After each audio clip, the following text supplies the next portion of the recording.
يا مساء الخير، أنا دعاء وده فيديو جديد. النهاردة أنا عاملة أكلة أنا بموت فيها، متهيألي محدش يختلف عليها. كبدة اسكندراني وسجق مشوي، شوية طحينة، شوية بطاطس محمرة، فلفل مقلي جنب الأكل.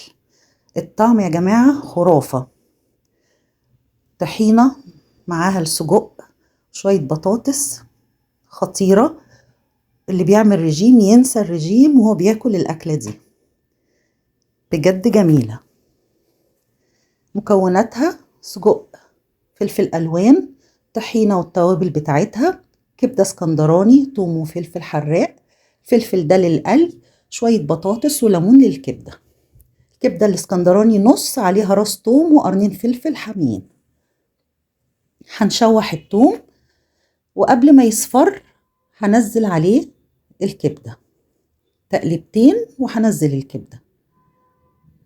كبدة أنا ما بغسلهاش خالص ولا بحط لها اي حاجه، بجيبها احطها كده على طول على الاكل. الجريل بسخنها كويس قوي قوي واعلي عليها علشان انا عايزه اشوي السجق، مش عايزه ينزل منه ميه، وبفضل معليه النار. هنا هحط البطاطس تتحمر عشان الاكل كله يخلص مع بعضه ويبقى سخن. وبرده النار عاليه على السجق.